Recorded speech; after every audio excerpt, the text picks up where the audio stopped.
The world has gone insane.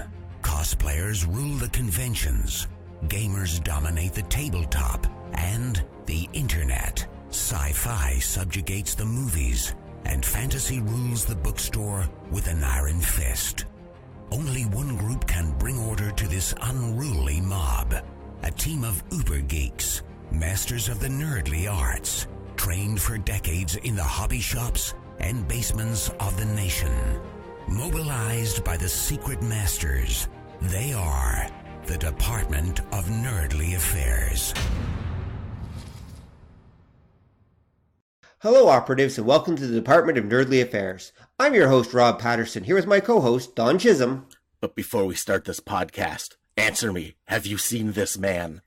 No, Don, I haven't. So please, don't hurt me.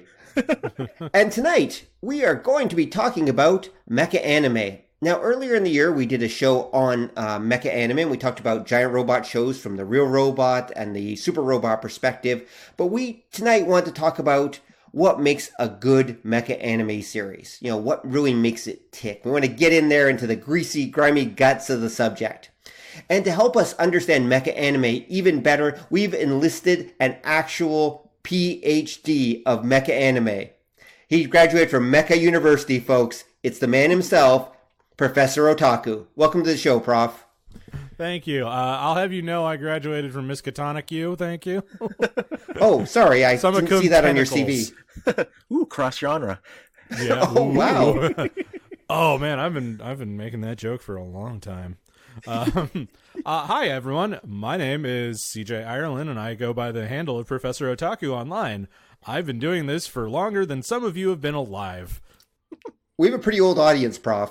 Oh, well, then some of you are probably my age. Quite possibly. Yeah, I've been running around doing the YouTube thing for 10 years now almost, and I can tell you some horror stories from the trenches about the blip purge and all that happy crap.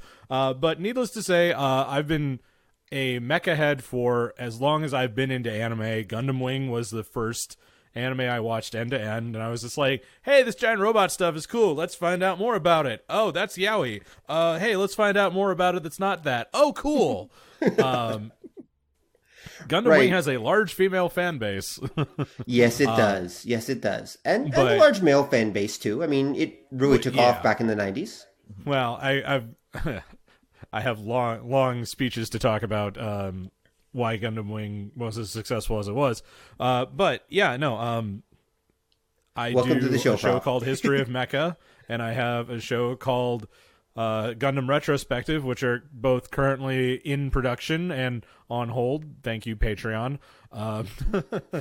And I'm the guy you go to when you want to talk about giant robots. I might not be as cool as some of the guys that talk about robots. I might not be as elderly as some of them either, but I like to think I know my stuff. Well, we're going to find out tonight because Don and I are both old mecha heads ourselves, so we're definitely going to have a good time tonight. Good. Yeah. Emphasis on the old. Yeah, emphasis on the old. My first mecha anime show would have been Voltron, actually. Oh, okay. So you're extra old. We are. Oh, yes, we are. Actually, Voltron or Battle of the Planet / G-Force. I guess it depends whether you consider it a mecha anime. I guess not really, because it doesn't contain I don't a giant robot. Really consider that one. So here's the kicker. Was it Battle of the Planets or was it G-Force? Because those shows came out at two different times. That's a very good question. The answer is Battle of the Planets. Yeah. Okay. So Did you see I got to watch or one who was airing. airing. Yeah. All right. We are that old. Exactly. You like that? You like that? Them Star Blazers there. I watched Star Blazers when it first ran, sir. Yeah. So good stuff. No, it was good stuff back in the day. It really did. I saw Star Blazers, Macross when it first aired, the whole routine. Yeah. Mm-hmm. We were there for those events. The only way it could have been better is if we were actually in Japan. That would have been even more awesome. I was, so Transformers the movie came out in 1986. I came out a month after. Oh. Wow. So I've done my diligence. I'm not quite as old, but I was going to say, I saw that in the theaters, sir. And I was, and I was a teenager at that point. So okay. Kid. I'm in good company. Oh, you are? I don't get to feel like the kid in the audience all that often. Well, in this show, you are the kid, because we are two old geeks who probably have almost 100 years of geekly experience between the two of us, or we're getting damn close to it anyway. Yeah, that's true. Yowza. Yeah, so anyway, so enough comparing the size of our birth certificates. All right, so let's talk about mecha anime. So, Prof, tell us, what makes a good mecha anime? The same thing that makes any good anime, really. Now, I'm gonna put my cards out on the table and say I'm more of a Real Robot fan than I am a Super Robot fan. I think Super Robots have their place. I'm not 5 years old, though. I don't really care for them that much. And I'm sure I just made a whole lot of people in the audience mad saying that. But don't worry, Dog's going to deal with that in a second. Yeah. Well, what makes a good anime, right? Strong characterization. An interesting plot, though the plot doesn't have to be super good if your characters are good enough. Right. A central theme that is stuck to, like... I'm trying to think of something recently that was really good. And I'm just thinking to myself, well, that Lupin the Third show is really good. But that's just a heist show every week. But, the Megalobox was good because it had strong presentation and it had strong characters that you can resonate with. And you're like, okay, I understand why these characters are doing the thing that they're doing and how that moves the plot along. Which is a problem in a lot of anime that I've seen, is moving the plot along. In what way? So would you say most anime are kind of slow or just not very well put together? Here's the problem, and this is the same Marvel and DC problem that we've had for a while, is that the inmates are running the asylum. In that we have a generation who was raised on great anime from the 80s, Fist of the North Star, and from the 70s, like Gundam and Lupin and all this stuff. And, even up until the 90s, and it's like, okay, these shows come out and kids are like, I want to learn how to do that. I want to grow up to do that. And they grow up and they get into the industry, but they don't know, all they know how to do is parrot what they saw. And so you end up with shows that are either like, oh, I was really affected by, this episode of Urusei Yatsura or something, but it was really slow-paced and thoughtful and, was kind of against the grain of the show. And then, they grow up and they're like, okay, well, my name's Makoto Shinkai, and I want to make Freaky Friday, except I want to call it an anime instead. And, oh boy, I'm sure... Hey, wow, is that a laser sight pointed at my head? That's weird. Yeah, those Your Name fans are pretty militant. You better be careful, man. I've made a career out of not being careful, sir. Okay. But, and recently what I saw, and I mean, it's hard to say what's a good show until you see something that's terrible. Aldno Zero came out, what was it, 2 years ago? And everybody's forgotten about it already, because that's how the cycle works right now. Right, yeah. But that is a show where none of the characters do anything of any importance, except occasionally get into the robot. Right, yep. The one character sees his best friend from childhood get vaporized and is, reacts with dull surprise. And that's not good. That's a show where, and I'm sure you two, having grown up in the Cold War, can appreciate this analogy. But imagine that for American and Western technology, because Canadians, right? Yeah, we're Canadians. To advance, you had to run cabling through Berlin all the way through Russia, and this was a super important cable that connects all of your super technology, like cell phones and whatnot, and it's sitting, and it goes right past the Kremlin with a big sign on it that says, "Please don't cut." in the same way, I'll know a Zero, despite having enemies that are in orbit and still very, very hostile. They're just sitting up there. They're like, hey, you know what sounds like a great idea? Let's put satellites in orbit, and that'll take care of all our cell phone. Oh, no, they blew up our satellites. Who ever thought that could happen? Uh-huh. Okay, Yeah. I would admit I missed Eldorado Zero, and I'm not regretting it at the moment. Nope, don't. Not worth it. Yeah. It's a 2-bit Gundam ripoff. Yeah. No, And no. like I'm saying that in a world where mecha anime right now is for perverts. Yeah, well, you watched Darling in the Franxx, did you? I watched 3 episodes of Darling in the Franxx, and I was just like, this is making my stomach churn. Yeah, I couldn't get past the preview. I'm like, wait, so they're having butt sex with their female co-pilot, and the fuck? And that was kind of it. Okay. Yeah. While they're, by the way, folks, while they're piloting the mecha, not in bed with the female co-pilot, that's how they pilot the mecha. It's Yeah. like, okay. The female is on all fours and has flanges coming out of her back to be piloted by, well, the main character and his magic fucking penis decides that how to control this female-shaped robot. Yep. Who is this for? I don't know. That's almost a South Park episode. I know, right? Where they invented that thing. If I was describing this to my normal friends, and I say normal in big air quotes because they're, D&D nerds or Lord of the Rings nerds or Warhammer nerds, all of which I am as well, they'd be like, wow, never make this show. It sounds terrible. And I'm like, yeah, it got greenlit for 2 cores. Wow. Yeah, who pays for 26 episodes of that, which would have cost them somewhere around $16 million? Mm-hmm. Who invests in that and thinks this is a good idea? Japanese government. Apparently. Who's like, oh man, nobody in our country knows how to fuck anymore. Well, that's not entirely untrue. I mean, look at their birth rate. Well, yeah, no. Like, their sagging birth rate is why we have such... It's the same idea as like, oh, we got to show these pandas porn to teach them how to bone. And it's not working. Nope. Because their society is so fucking bent and stratified that it's almost impossible. And they don't have any good...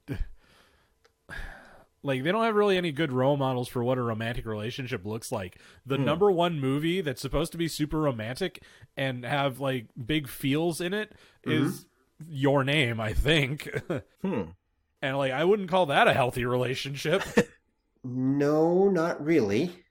Well, I mean, think about this. The entire current generation of Japanese men basically grew up, and women, grew up in what were effectively one-parent households. Because their fathers literally were off working themselves to death, and the mother just stayed home and took care of the kids. So they never saw their father. He was this distant figure they saw maybe once or twice a week. Yeah, and I mean, if they were lucky to have, one working parent and one at home, because the economy had sagged so badly in the late 80s, early 90s, there just wasn't time. Yeah, very true. So many businesses folded, and that's an economy and a society that needs to make some big changes. And if there's one thing that I've learned about Japanese society in my grandiose studies is that change is not something they do very willingly.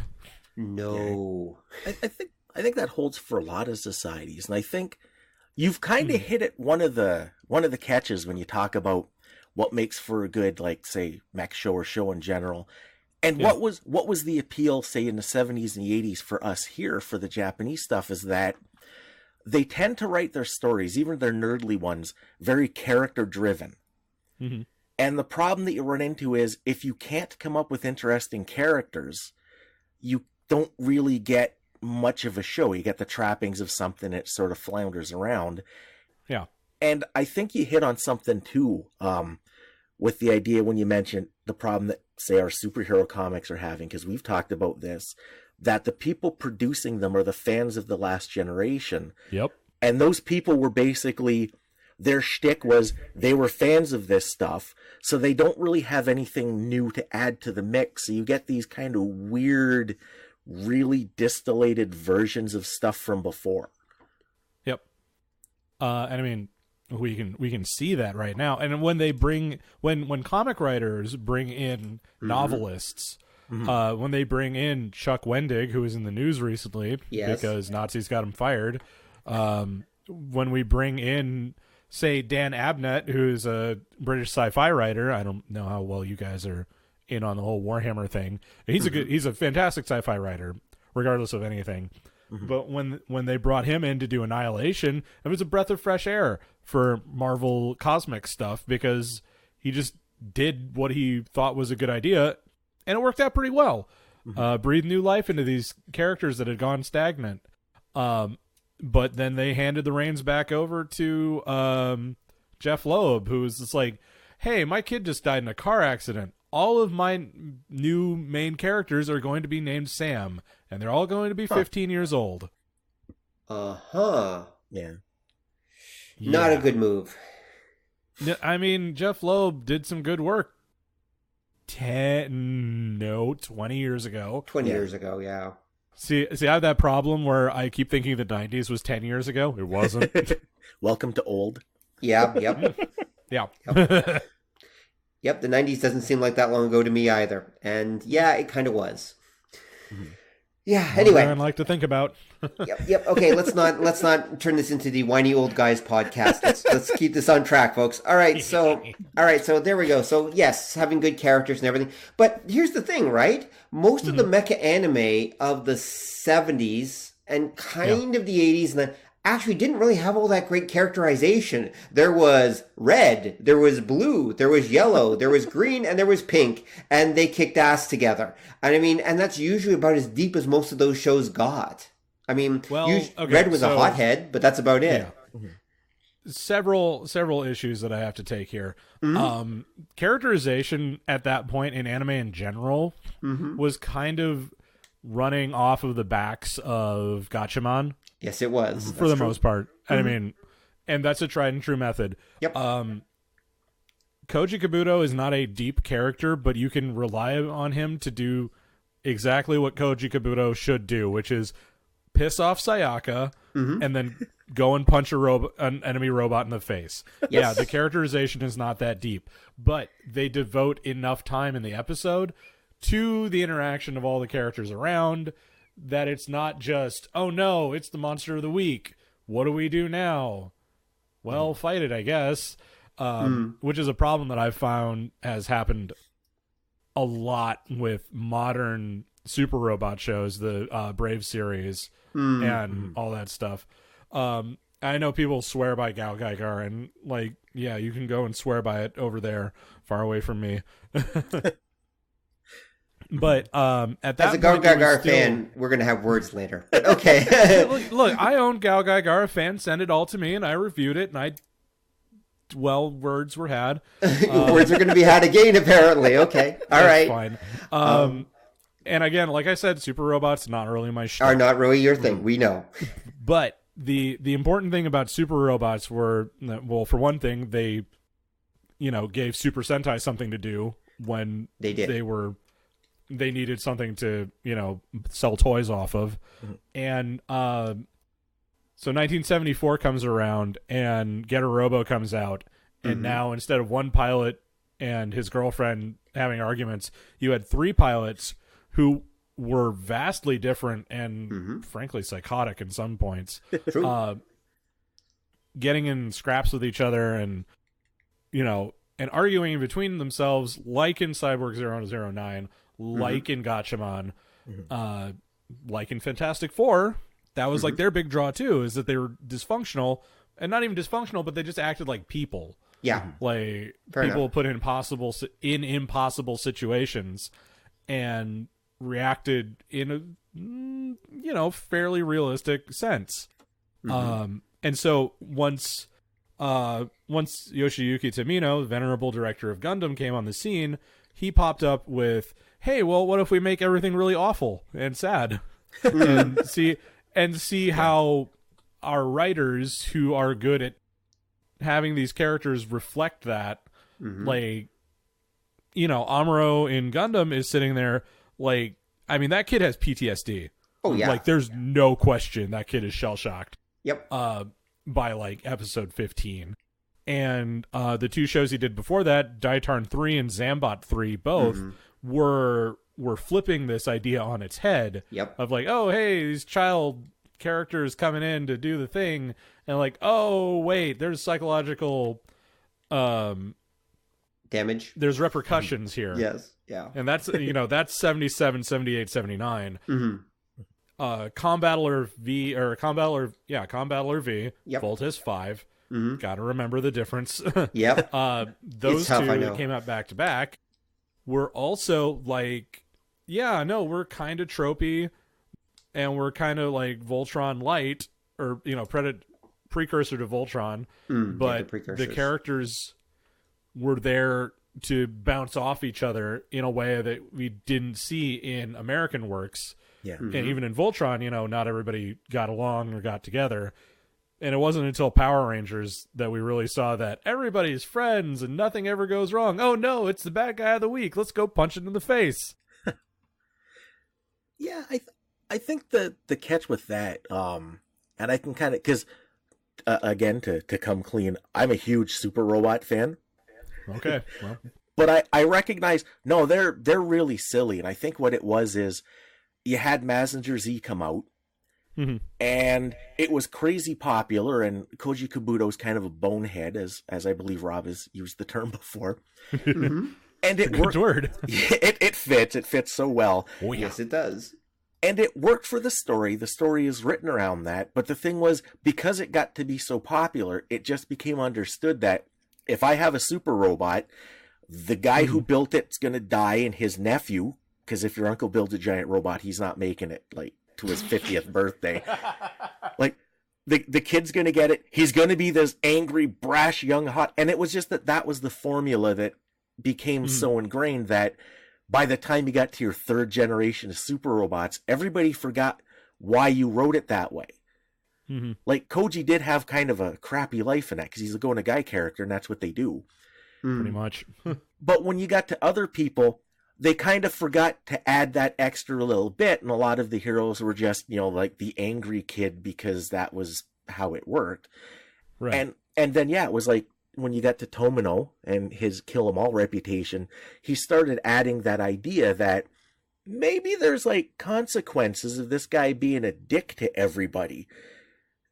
And then that was the thing that when you got to the original Gundam and the beginning of the Super Robot show was the idea of adding what I would call circumstance, but other people might call complications. And it was the idea that the characters would be people. They would have limits. They would get along. They wouldn't get along. Things would carry over. And then that applies to the hardware, that the hardware wasn't just this super magical super robot that every couple episodes magically manifests a new power. There was a through line. Kamen Rider. Yeah, there were so many of them. Like, that was even Mazinger every couple episodes whipped out some new weapon system, and you're like, where is he putting all those rockets? None of your damn business. Yeah, basically. We know exactly where the rockets are fired from, friendo. Well, they come out of his elbows for some reason. Right. I thought that was Astro Boy. Oh no, he had the machine guns in his butt. He had the machine gun in the butt. Who had the rockets in the knee? The rockets in the knee was Cyborg 009. Carry on. Yeah. Yes, it was. Yeah.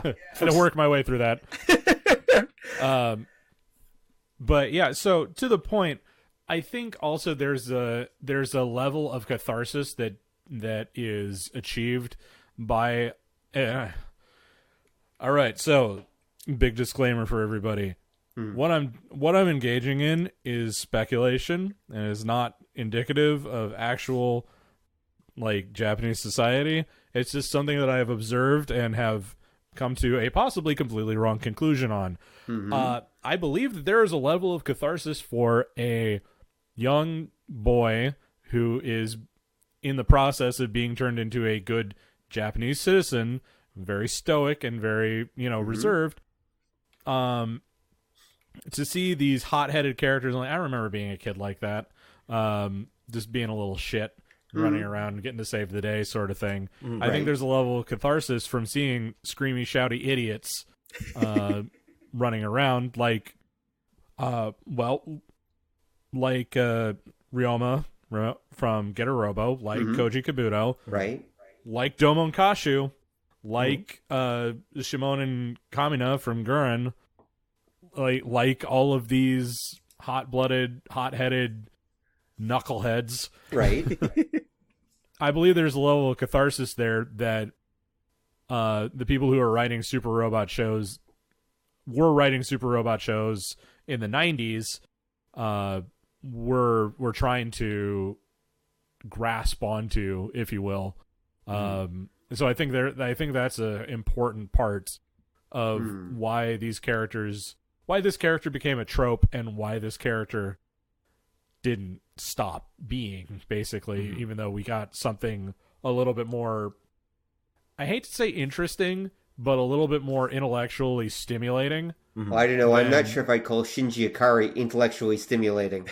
I think that there's a lot to be talked about Shinji Ikari and why he is doing a completely normal and rational thing given the circumstances, which is losing his goddamn mind. But normal and rational does not necessarily mean entertaining or interesting. Those are different things. This is very true. I'm not going to argue with you there, but it doesn't mean that, you know, a normal and rational thing is not to whack off over your girlfriend when she's in the hospital. That's not normal nor rational. That's weird. Your girlfriend was mom. Weird. I'm talking specifically about Shinji in the TV series. Right, okay. End of Evangelion was a giant fuck you to fans, and that's, I mean, anything that happens in that show, or in that movie, we can attribute to Anno being like, God damn it, I hate Evangelion so much. Why don't you? Well, yes and no. I mean, Evangelion has the ending it does because he's basically just copying Ideon. Like, he's just going back and basically doing the Ideon thing because he thought that was like the greatest series ever. It's pretty fucking good. It is. It's pretty fucking whack, too. But, I mean, they dragged him back in. He was like, man, I achieved catharsis in my own series for my own crimes and my own sins at the end of this series where everything is okay. Yeah. And they were like, hey, you know that show you worked on like a couple of years ago? We want you to make more of it. But I ended it really well and really definitively. Yeah, but we've got this big briefcase full of money here and a contract. So get to work. And he's just like, well, back to the slave pits I go. Yep. He's still working away. Yeah. Yeah. Apparently we're going to get a fifth movie at some point, but I don't believe him. It's all right. I haven't watched one of those movies in years. Well, that's good because they had no new one has come out in years, so that kind of works. Yep. They released one about every 3 or 4 years, so yeah, whatever. So about the whole hot-headed youth, though, the thing is that is actually like the perfect character to constantly get into trouble and constantly not worry about shit and not worry about PST and get involved. Like, from a plot point of view, he's the dude. That's why they keep using him. It's not because they think he's so interesting. I guess he kind of is, maybe. God, no. Maybe. It's because he's the perfect plot device, basically. Wow, bad stuff is happening, so I'll hop in my giant robot and kick its ass. That's what he does. And he does it in a kind of funny, boneheaded way, and that's entertaining, and that's why that character never goes away. But the problem is that I think it's entered a point where... So, Homer Simpson, when he was first introduced, was not... The idea of the bumbling dad was weird, right? Like, when The Simpsons came out, Homer and Bart having a bad relationship was strange and subversive. And now it's the norm on every family drama ever almost now. You know, like, the problem with that sort of brash, hot-headed character is that when it first came out, it was just like, oh, hey, maybe it means something to this audience at this time. And then it's been taken to the point where, well, what are we really doing with this character? I don't know, but we got to plug this trope in. Now, again, complaining that a show has tropes in it is like complaining that a tree is made of wood. It's not inherently a bad thing. Oh, no, but tropes are not necessarily bad. Yeah. It's also important to recognize what those tropes are and try and do something interesting with them. And if you can't do that, well, then you better make, I don't know, good luck. Good luck, Scruffy. Yeah, I think you kind of hit upon a thing, too, that a lot of the stuff that hits and gets used over and over, it kind of depends what's going on in society at the time. Yeah, true. Because that was the idea. We had a similar thing here, say, in the 70s and the 80s with our action heroes. Right. That you had in the 70s coming out of the exploitation film. You had a lot of like dark, gritty, doesn't play by the rules kind of cop. And you feel lucky, punk. Oh, do ya? Yeah. Exactly. And it came out of, there was like this idea that people felt crime was rampant. They wished they could do that sort of thing. I think in Japan in the 70s, it was the same. You were seeing a little bit of like social upheaval. Things were changing a little, well, which in Japan would be a lot. Mm-hmm. And the angry, tough guy hero that didn't play by the rules was kind of like, like you were saying, it was like wish fulfillment for the audience. It ends up getting kind of like our action heroes in the 80s, where it became codified that every hero was McBain, you know. We got to do this by the book. By book, you know. But every hero had to be that. Society was happy and upbeat, so that kind of tough guy thing became almost a parody. Mm-hmm. Yeah. And I think that's kind of what happened with like the angry young hothead mech pilot. And then when you got into the real robot, like you were saying, I wouldn't necessarily say more intellectual, but the characters that started coming about, they were more meaty. There was more to them. Yeah. Like Koji Kabuto is angry guy, punches robot, girlfriend slaps in the face when he like says something stupid. And that's him. Which like, he does a lot. Yeah, and because that's him. That's his whole personality. But then when you get into, again, somebody like just about anybody from the original Gundam, they all had issues. They had like angry moments. They had happy moments. But it was all kind of tied in. You could see where that stuff was coming from. It wasn't just, this guy's the angry guy because he's angry, and this guy's the villain because that's what he is. There was more of a reason to it. And I think, again, it reflected that changing time. You'd played out the original tropes. The fans were a little older, so you could deal with something a little more complicated because it wasn't specifically just kids.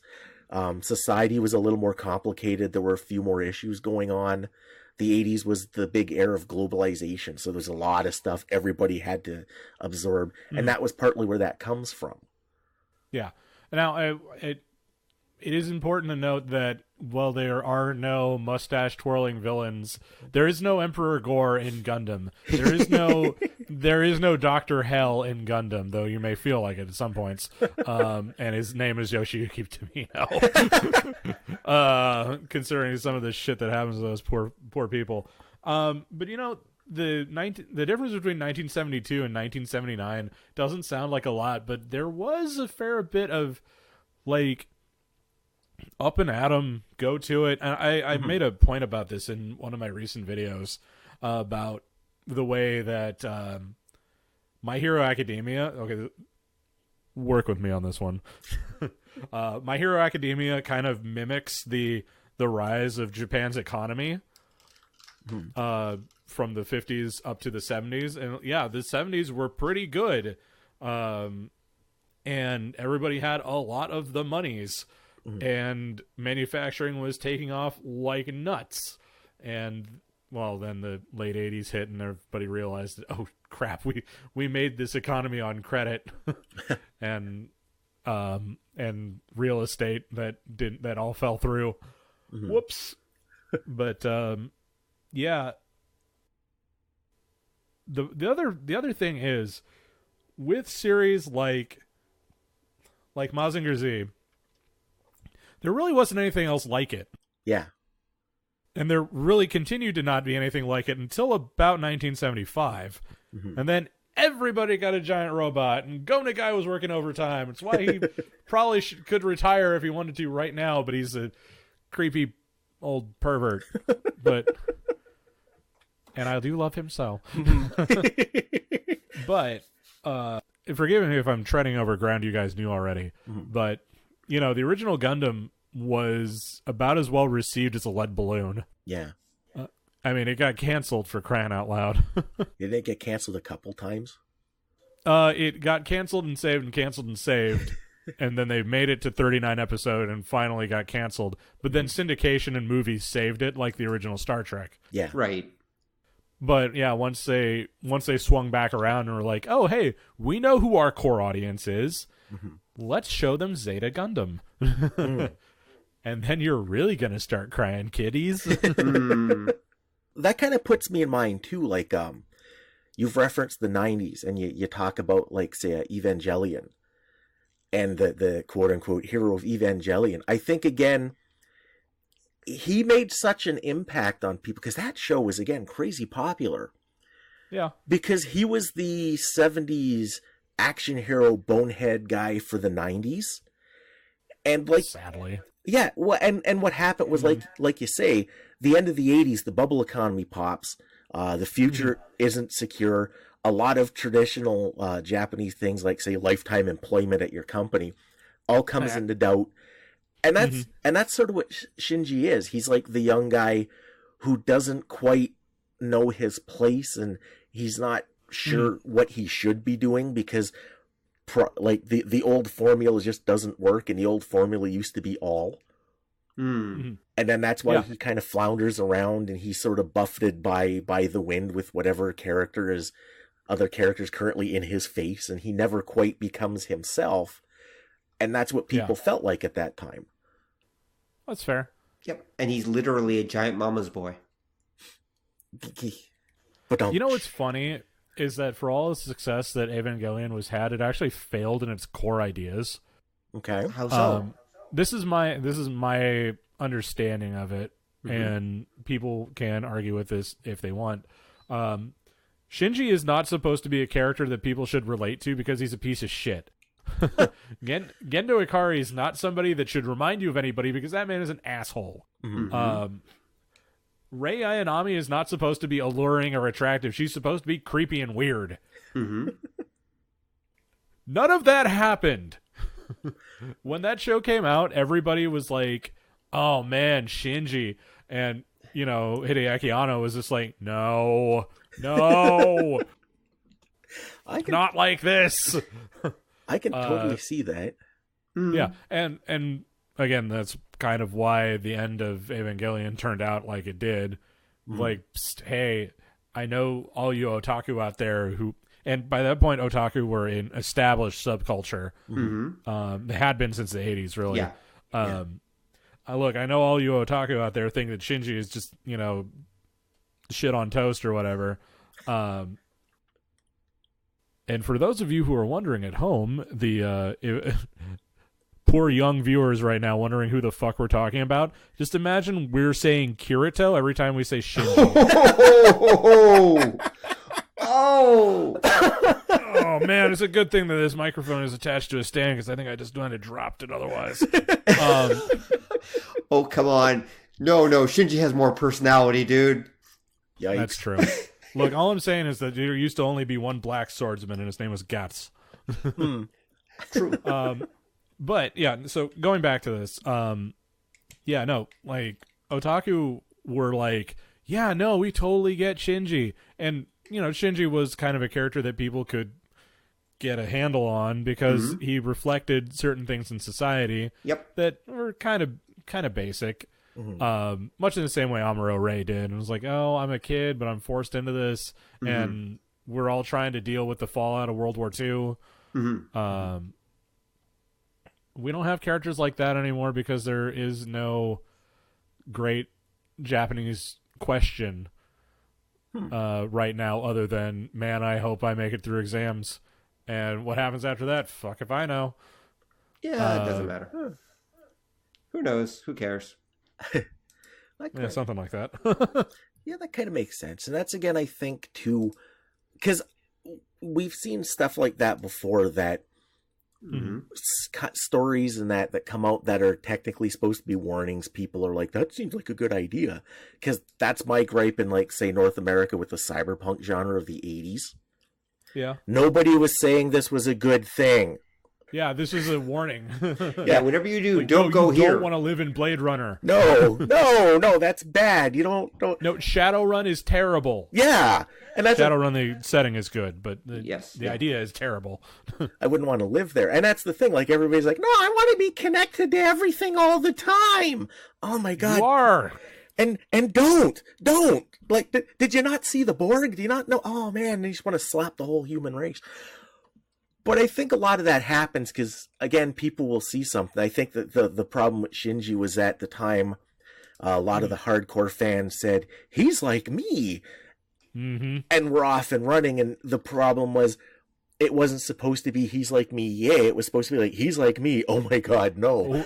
Oh shit, I need to get my life together. Yeah. Yeah. Basically, yeah, it's like anybody now who feels a kinship with Rick Sanchez. He's a warning. He's not a role model. Yeah. He's an alcoholic. Alcoholic genocidal maniac. Like, yeah, pretty much. Like that show. Oh God, I will be so happy when Rick and Morty is no longer culturally relevant. Really?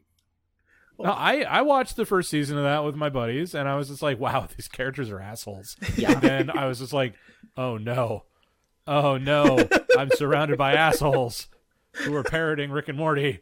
Well, they're making 52 more episodes, so yeah, good luck with that. Why does Dan Harmon still have a job? Because people like his stuff. Why? That's a whole other show. Okay. I will say I like Harmon Quest. That was funny. Mm-hmm. Yeah, but you're a D&D gamer, so that makes sense. Mm-hmm. Now, see, I'd key in with the idea that, because I like Rick and Morty, I'm also, like we've already mentioned, Go Nagai. Mm-hmm. I'm a huge Go Nagai fan, and a lot of stuff that happens in his stories you're not supposed to like. That's kind of the point. Yeah, Mark. And that's where I say I think part of the problem that you get into with fans, especially like current fans, seem to be all or nothing. That if I like something, then it's because everything about that thing I like is good and positive and wonderful, and they don't realize that no, parts of this are supposed to be horrifying. That's what makes the story work. Mm-hmm. Yeah. Nuance has been lost. Yeah, that's probably the best way of putting it. Mm-hmm. And that's the same. Oh, go ahead. Sorry. I was just going to say, because nuance is, in the internet age, a waste of time. It doesn't get you anywhere. It doesn't accomplish anything. Everything has to be turned up to 153 or people won't pay attention to it, basically. Mm-hmm. Yeah, see why G Gundam sucks, actually. Uh-oh, he mentioned it. Speaking of which, all right, so in this corner, we have Don I wish Chisholm. you could see my face right now, because I have the biggest Cheshire grin. And then this corner over here, we have Professor Otaku. Ready? Fight! Yeah, it's because I saw your thing on G Gundam, and I have to say, I agree with almost everything you say. Okay. Except I'm cool with it. Like G-Fighter is one of my favorite shows. Okay. Hello? Cool. Like, by all means, and I mean, I said this as much in this video, right? Mm-hmm. Like, if you really like G Gundam, you probably like it for the same reasons that you like other super robot shows. You probably don't like it for the same reasons that you like Gundam shows. Because it's not a Gundam show, not really. Like, spiritually, it has more in common with Getter or absolutely, Grandizer. Yeah, because I'm just gonna name drop. And again, like I said in the video, that's fine. If you prefer super robots, I don't have a problem with it. Just don't go around telling me it's the greatest Gundam ever made, because it's not. Yeah, and that's because I agree that it's not a Gundam series. It's it's Super Robot with a Gundam paint. What I would almost say is it almost felt like a Gundam parody in that. Yeah, it almost, yeah. Yeah, because they're doing like a super, and it's not I wouldn't call it a generic Super Robot show, because it's like they took all the generic Super Robot tropes and just amped them up to 1,000. And that's why I say I think it was supposed to be, and I appreciate it because It is silly and it's goofy and it goes back to those roots. And I think one of the reasons why it got made, and I don't have any evidence to this, but I suspect because it was the quote-unquote Gundam series that came right after Victory. That is entirely correct, and I do have stats that can back this up. Victory Gundam didn't do so hot. The model kits weren't super flying off shelves. Right. And they're like, well, let's take old man Tamino and put him out to pasture. You know, he had a good run, but we just think he's a little old for what he's doing. And then he went on to make Brain Powered. Yeah. And then he went on to make Overman King Geiner. And then he came back to do G-Reco, and we all realized what the fuck happened there. Now, don't get me wrong. I think those shows are fine, but they're Tamino. Like, it's Tamino all the way down. Yes. Yeah. But yeah, no, they brought in one of Tamino's underlings, who incidentally is a perfectly serviceable super robot director, criminally wasted on this show or on any Gundam franchise, frankly, because he's not a real robot director. If they wanted to do a good real robot show, they should have gotten Ryosuke Takahashi, who has been doing real robot stuff all across the 80s. He did Panzer World Gallant. He did come on, it's your favorite one. SPT Lasner. There we go. He did. Yeah. They should have brought him in, but I think he was under contract to somebody else. But probably. But yeah, they pawned it off on somebody who had no business doing a real robot show, doing anything with a Gundam name on it, basically. And then they made a super robot show, and they never went back. Kinda, because the thing too with an extent, yeah. Because the thing with something like Victory was, oh man, that was so bleak. That's the correct word. Bleak. Yeah, bleak is the correct word. If you were a Victory Gundam character and you died a horrible death, you got off lucky. And I could see them again. I see that's why they might want to go like the parody route, just because. I know or just something different. Yeah. Because the Japanese understanding of parody usually involves fucking. Yeah, that's true. or just not quite as like gory a death Cream scene. Lemon, I'm looking at you. Ew. Anyway. Right. But yeah, they just were like, yo, we got to do something different. And rather than try a different tack, take a different tack in the idea of moving forward with the real robot genre, they threw the baby out with the bathwater and were like, hey, you know what's great? Punchy dumb robots. And which I love. Lo and behold, they got punchy dumb robots. Yay. But which is great for those of you who like punchy dumb robots. Yeah, because I think part of the problem too when you get to Gundam of that era was after they did Char's Counterattack, that kind of wrapped up all the Universal Century stuff very contritely. And pretty much. And I don't think they were still kind of wondering, because that was sort of the area you had, like, what is a Gundam X? Yes. Okay, so here's production order for Gundam. Okay. After Char's Counterattack, they had Gundam F91, which is the first 13 episodes of a show condensed into a movie. Yep. Because the show didn't get picked up, but they decided, hey, we can make a really pretty movie out of this. After that was Victory. Yeah. Then G. Yeah. Then Wing. Then X, which got canceled. And then finally Turn A. Yeah. And then Seed, Zero, etc. Yep, exactly. Yeah. But one could make a good argument, though, that without G-Fighter Gundam, you wouldn't get Gundam Wing. Because Wing is also a reaction to the Victory thing, and it's almost kind of a halfway in between. It has some of the almost super robot aspects of G-Fighter Gundam, but at the same time, it's a little more serious and a little more of a proper real robot show. And I would... Yeah, they also got the... I think they could have made Gundam Wing without G Gundam before it, because they got the guy who directed Ronin Warriors over here, Roiden Samurai Troopers, for the first half of that series. And it if you watch that show and then you watch Gundam Wing back to back, you're like, Oh, okay, that's where they got it. That does make sense. That's true. Okay, valid point. But they were still in that mindset, though. They were still thinking they were still in that mindset of let's do something different. Yes. Or let's punch it up a little bit without Tamino as a millstone. Right. One should keep in mind that these shows take at least 2 years to produce, and so Wing was already in production when Victory was still on the air, like 2 years before. And so there's that time lag that's involved that people forget about very easily. And so they didn't know, when G-Fighter was coming, Wing was actually in production at that time. They already knew what was going on. Yep. Yeah, because in some ways, Wing is a serious G-Fighter.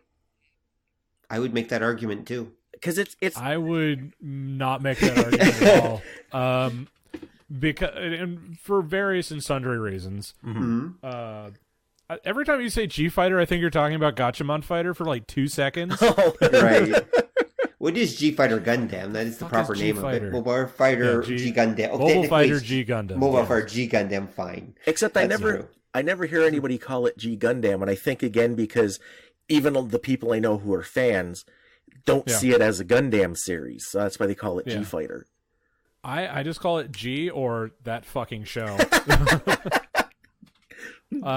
But so going back to something on this. Right. Yeah. Okay. But going back to the idea of that Wing as a quasi super robot show. Well, I wouldn't necessarily say super robot, but I'd say it's got some super robot-y in it. Yeah. Yeah. But it's kind of a serious G-Fighter just because it's kind of built along that same weird nationalist robot kind of idea. Multinational cast, all with their own special. Yep. That's not even multinational; it's multi-region. Well, multi-regional. And they all rally around like the giant mech as kind of a symbol of their autonomy kind of thing. But I mean, that's very Gundam too, though. Like colonies are in revolt, except this time the colonies are the good guys, sort of. But yeah, like I think it's got more in common with Combattler than it does G Gundam, other than name obviously and character designs and whatnot. Just because that, like, going back, even like Battle Fever J has that same thought process behind it. It's just that instead of everybody coming together to make one robot, everybody has their own individual bots. Right. But the big difference between why I'm not willing to say G Gundam and Wing Gundam share too much DNA, because obviously all robot shows in general share a lot of bones and guts and stuff, is that Wing has at its outset more of a politicized and I hate to say thought-provoking because that implies that there's no thought put into G Gundam, which is not true. But like more out the gate, it's like this is not for control of the Earth. This is back to the idea of colonial autonomy and breaking away from the chains of gravity that hold our souls down, to quote Char's Counterattack. Right. And because of that, also it shares more DNA with the UC than it does G Gundam, which is just its own thing off in the corner. Yeah. Happy to do its own thing, you know? Yeah. That's very true. But it's basically original Gundam all the way up to Char's Counterattack compressed into 49 episodes. Yeah, kind of. And Wing had the idea they went back to having characters. Because, again, the G-Fighter guys, they're Koji Kabuto. I am angry. I am angrier. There's even, like, one of my favorite lines, true men can only express their feelings with their fists. And that's basically all it is. Whereas Wing, they made a point of having character. And it goes to that, what we were talking about before, that a good story is character-driven, and you need those good characters to make a solid story, and that was what they did. Well, the only thing is, I would kind of question a little bit about the whole idea of those being good characters, and okay, I'm going to say this because I happened to be in Japan at that time, and I will tell you that they were going through a bit of a we'll call it boy band phase at that point. Yeah. They were going through a major boy band phase. You could basically see the Gundam Wing characters called maybe Waze Cruise, or there were other names for them. In Vice Cruise. Yeah, you could see them under a whole lot of other names in different comics and different shows if you wanted to.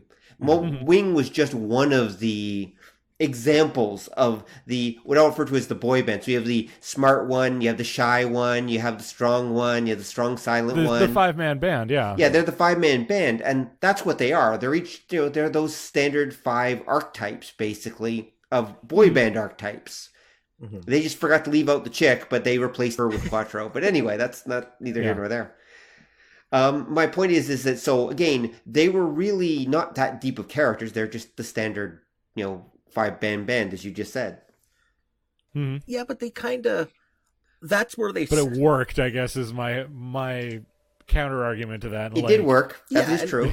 And because it was the start, and it was the standard kind of team. Like in a lot of ways, anything that has 5 guys are going to be those same 5 guys. And then you do something with it. Like if you're going to say, this guy's the smart one, this guy's the arsehole, you let them do it. Like the thing that I thought was kind of funny about Wing was Hero is supposed to be the hot-headed, like borderline burning with rage guy. Psychotic is except more like he's it. not. He's just a nut. Yeah, but that was the thing, that he's filling that role, but they just run wild. Because I remember, is it like the first or second episode where he's walking past, I forget the blonde girl. Yeah, Relena. And she basically like stops him and goes, I know you're not as cool as everybody thinks it is, and I'm going to prove it, and everybody's going to laugh at you. And he looks at her and goes, I'm going to kill everybody you love, and walks away. And I'm like, there we go. That's a little different. Yep. Yeah, no, he was that show did an excellent job of portraying child soldiers as, like, being as fucked up as they are in real life without really realizing they were doing it, I think. Yeah, like, okay, so for me, and I know one of you is in London, Ontario, so that would be me. Passingly familiar with Mennonites. Oh, I am. Which I am I'm very passingly familiar with Mennonites. I don't know any personally, but I've met more than a few. Well, you know one now. Oh, congratulations! Okay, that's good. Thanks. Yeah. So growing up, okay, so again, as an American citizen and growing up in the shadow of 9/11 and having very strongly held beliefs about pacifism that have continued to this day. God knows I don't do a great job of it, but you know, that sort of thing, like, oh, hey, this is a show that's talking about, like, the realities of being a pacifist in a world that's gone completely off its nut. And, you know, it's even more prescient now, you know, oh, hey, look, rich people are running the world and they're kind of running roughshod over us. What do? I don't know. Let's blow them up in a giant robot. It's worked before. But, you know, I was 13 at the time when Gundam Wing started airing on Toonami, which is YTV up there. I swear to God, I try to know what the you are correct. exchange rate is. It was called YTV up here. Yeah, our version is YTV basically. Yeah, I watch a lot of Loading Ready Run, so I think I know some of this stuff. But yeah, so I'm kind of gleaning this piecemeal, and also Arcata is also Canadian and my friend, so I pull a lot of crap from him. But so, you know, when that was first airing for me, I was just like, oh, hey, this is really cool. I love giant robots. 9/11 happens. Hey, I'm suddenly very invested in listening to what they have to say about pacifism and how to, you know, create a peaceful world, because suddenly everything's on fire. So like that was just, like, I think for me personally, it might have had a bigger effect than some of the other folks out there who were just like, I like my giant robot toys that I smash together and make them blow up. It had a little bit more, yeah, even though the characters were a little bit flimsy at times. I mean, I didn't even realize it until now of how much a ridiculously racist caricature Wu Fei is. Because even though he doesn't talk in broken Japanese, like is so often the case, he's still like, I know what I'll do. I'll get out of my very, very obviously dragon-shaped mech and grab my big giant China sword and try and duel this guy. I wouldn't exactly call that racist, because that's actually, like, as someone who consumes a fair amount of Chinese media, I can tell you, no, that's pretty standard, actually. That's like, he's just a martial artist guy. And keep in mind, the Japanese are, they read Chinese literature, they watch Chinese movies. So again, I wouldn't call that... They love Chinese culture. They do. Could give a fuck about the people, though. They do now. That's why... I'm sure they do more now than they used to. They kind of have to, China being the second largest economy on the planet and also having huge influence on their own economy at this point. They kind of do care about China a lot now. So... Yeah, but I mean, when I was doing my studies initially, this was not before the rise of China as a world superpower, but like, the understanding was that the Japanese love China's history, they love its literature, they love its products, but man, they don't care one whit what happens to the people living in that country. That's still probably fairly true, actually. I think that's fairly true, because Japan is surrounded by people who think they're pieces of shit, with good reason. I think that whole little dust up in 1902. Yeah. Well, yeah, everything since then. Well, yeah, the Japanese were kind of dicks to the rest of Asia for a while there, but Well, the key point is that anyway, we're not going to get too much into politics, but the key point is that the Chinese, though, do use that anti-Japanese sentiment as we'll call it a political tool, and they do it on a regular basis. And shocker. Yeah, exactly. And the Chinese are not exactly the nicest people to their own to their neighbors and some of their own citizens. Mm-hmm. So, let's just say there's a whole lot of dicks in Asia. Let's just leave it there, actually. And turns out everybody who's like in politics right now is kind of an asshole. yeah, I think that's true, actually. I mean, except for maybe that Trudeau guy's all right. Depending on who you ask. So G-Fighter, let's not spend too much time more arguing about 80s Gundam. The truth is 80s Gundam was a mixed bag. There was some good stuff there that we can all agree with. We can't just all agree with what it was. Wing was an interesting case, because I'll tell you the truth, I watched Wing the first time through without subtitles, and that's not because my Japanese is amazing, it's because I was getting tapes from Japan from a source at that time. Nice. And this was back in the tape trading days, and so I watched mini series actually in the 90s without subtitles, and just my rudimentary Japanese and just guessing what was going on, and to be honest, later on I watched it with subtitles. I liked it better without subtitles, actually. Because I found a lot of what was going on is borderline nonsensical. So it's like, okay, why are you doing this? Wait, what? What's that? And Hero at least he seems kind of cool when you don't actually know what he's saying. So anyway, neither here nor there. Actually, the one I loved, though, was, even with subtitles, is actually Gundam X. See, they have X is... Man, I wish X didn't get such a bad rap, but it had the... X is the Final Fantasy VIII of Gundam, because it had the bad luck of coming on of being produced right after Gundam Wing, which was super popular and made lots of money and made lots of model kits. And Gundam X came out and was not nearly as popular and not quite as good and didn't have nearly the model kit. Oh dear.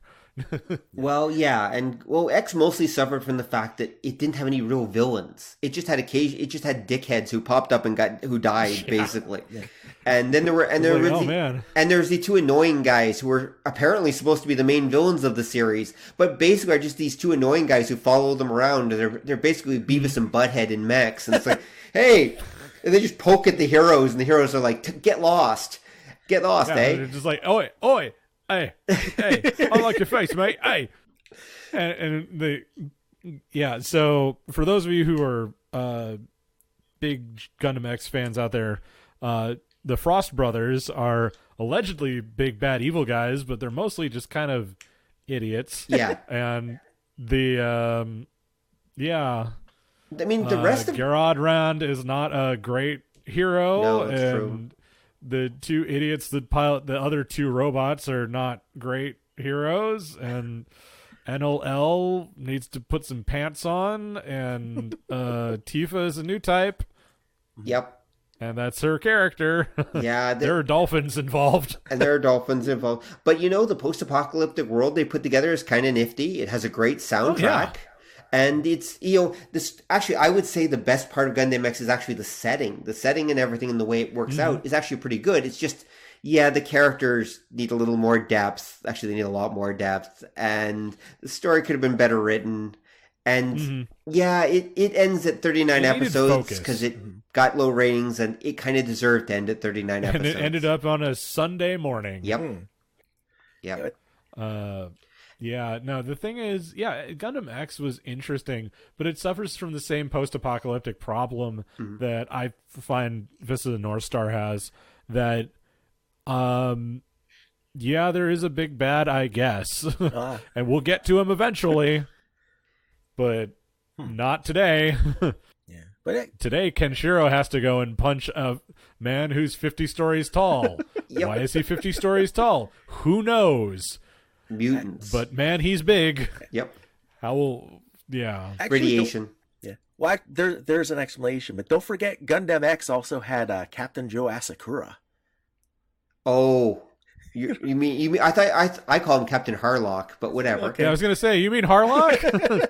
you mean low rent Harlock? Yeah, that's a good way to. I prefer that description. I'm with Prov on this one. Notice? Yeah, well, he's almost more like a low rent Captain Okita from from Yamato. It's just like, he's an old man who sits around a lot and looks very stern. Yep. Doesn't do a whole lot though. It's funny that you guys knew exactly where I was going, but I was going to say, you ever notice you never see Captain Harlock and Condor Joe together?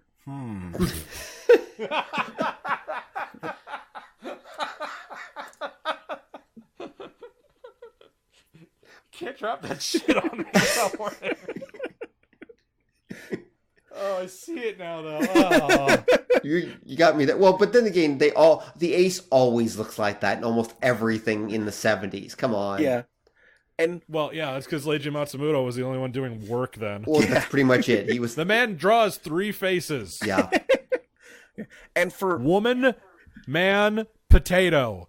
That's true. That is true. That's completely true. Because for Hokuto no Ken, there is kind of an explanation where all the giant guys came from. Which is? I skipped through that part because I probably thought it was stupid. Oh, it's not in the comic. It's not in the animated one. It's in the live-action movie they did back in the 80s. Oh, hang on, let me just flip this table because you brought up the live-action Professor the North Star movie. Damn it. If ever there was material for Mystery Science Theater, that was it. And then they said it was because it was a pre-war drug that they were experimenting with to make like super soldiers. It made them grow really big, and at one part the hero gets punched to America, we think, and it's not a good movie, but that's where the explanation is hidden. Actually, that's not a bad one. The idea that, they had this global war and they were using super soldiers, and these are the super soldiers that were left over. So that's why they're all big and muscular and look like steroid queens, because they basically were. Yeah. That makes a modicum of sense, I guess. And that's in the context that Hokuto no Ken doesn't make a goddamn bit of sense. Yeah. No. Sure, why not? But it's got a guy who pokes you and then he explodes, so that's all you need. True. And that's awesome. Hey, so this is really tangential, but this is a problem I've run into fairly recently. With the Netflix version of Blam that came out. I don't know if that came out up there. It did, but I haven't bothered to watch it. No. So Hokuto no Ken, Blam, and the Godzilla anime that came out recently, has problems, and that problem is that I don't care about these characters because they're doomed. There's no coming back from the situation they're in. Right.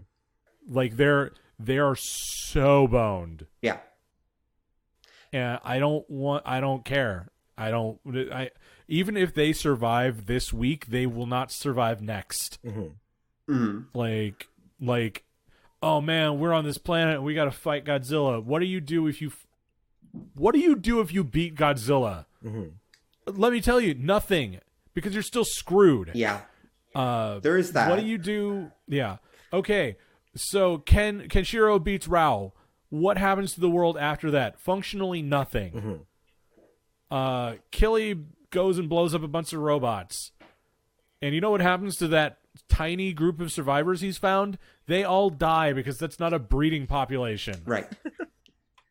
Fair point. Okay, cool. Well, I'll just watch something else that won't make me feel like shit. Oh, but when there's life, there's hope. No, there's not. That's functionally untrue. I think that ties in with that idea, though, that you're getting like third generation stuff that the originals did kind of deal with that, but nobody noticed. Because one of the running things in, say, Hokuto no Ken, it was that idea of hope that you did see. They had a society, but it was these big giant muscle-like monsters that were running it and taking advantage of people. Mm-hmm. And the underlying idea was that when Kenshiro would come in and make them explode, that there was always somebody else in the village that had a dream. That was one of the running things. Yeah. And that person, that dream would then, presumably when Kenshiro left, would be what re-energized the town, what gave them a new direction. Mm-hmm. When you get to eat... Yeah, that's great, but at the same point, they're like, oh man, we don't have any water. Yeah, well, there's... Oh. Yeah, and that would be the thing, that they would have a subsistence level of like food and water. That was like, especially at Hokuto no Ken, that was one of the running themes. Yeah. And it would be, once you got rid of this big giant guy that was eating all the food, there'd be a little more for everybody they could build up, et cetera, et cetera, et cetera. Yeah, except that without water, you can't have agriculture and, make more food. Yeah, well, you're still fucked. Yeah, but presumably it's somewhere, like, you'd see that have the stockades of it, like, and that would be one of the things that the big guys would be hoarding. But what you'd get with... Yeah. Oh, sorry. Oh, I was just going to say, yeah, it's like, again, that's just like the kind of storytelling that is there because the alternative is awful. Because you can't have a story. I mean, you can have a story. We see it all the time where there's basically no reason for these people not to just, all right, well, counterclockwise, then blam, blam, blam, sort of thing. Mm-hmm. Because, like, humanity has passed that brink. Yeah, right. And when people who don't, I hate to say this again, but when people who have only really experienced that sort of storytelling without thinking about the ramifications of it are like, yes, no, this breeding population of 5 people will definitely fix the world. It's like, oh, you have one woman between you guys. That was that's the sort of thing that just makes me... It just makes me go... Yeah, but you're putting too much logic into it. Well, no, I'd say it's fine, but what you're getting at is it's what's happening when you're getting the second and third generation takes on these stories. Yeah. Is that people... The first one might have addressed that, because that's a Blue Oyster Cult song, by the way. But you get into the problem, like even something like Hokuto no Ken, it ran for so long that at a certain point, they lost track of that idea of the bystanders. It was just, and a bigger guy shows up, and Kenshiro has yet another brother from somewhere that nobody ever thought to mention. Because it's difficult to keep right. His mom got around. I guess. Yes. Who we never meet. You never meet Kenshiro's mom. Mm-hmm. Well, presumably because when he came out, he accidentally... Yeah, that's true. Those were his first words. You are already dead. That's the first thing he said to his mom. Like, oh, we'll name him Kenshiro.